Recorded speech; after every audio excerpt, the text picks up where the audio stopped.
La baisse des émissions actuelles, elle est simplement liée à un effet de conjoncture. Tous les facteurs structurels d'émissions sont toujours en place. C'est-à-dire que dès qu'on sortira de la crise Covid, eh bien, on reviendra à ces facteurs avec, en plus, et c'est ce qu'on craint, un effet rebond, c'est-à-dire le fait qu'on va reconsommer plus, le fait qu'on va réavoir encore plus besoin d'énergie fossile et que donc finalement, non seulement on aura eu une baisse temporaire qui n'a aucun impact sur le climat, mais en plus, on aura une aggravation des tendances qui va faire que dans quelques années, ça va vraiment devenir insoutenable.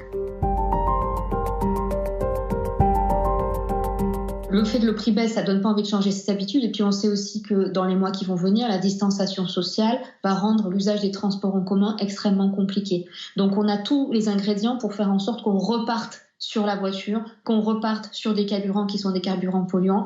Et donc évidemment, là, il y a un vrai enjeu, c'est qu'il faut pas qu'on retourne en arrière. Il faut vraiment pas qu'on retourne en arrière. Il faut continuer à intégrer l'ensemble des éléments de la stratégie nationale bas carbone et l'ensemble des politiques publiques qui vont nous permettre d'aller vers une transition plus juste.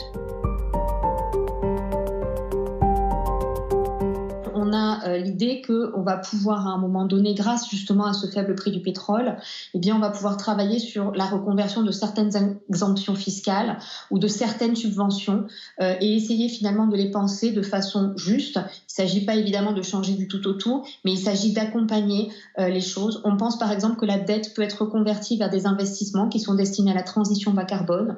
On pense aussi qu'on va pouvoir mettre en place au niveau européen des systèmes d'échange de quotas carbone avec un prix plancher du carbone. Donc, vous voyez, c'est des mesures qui sont assez techniques, qui parlent en fait aux décideurs politiques. Mais l'idée, c'est vraiment de marteler ce message.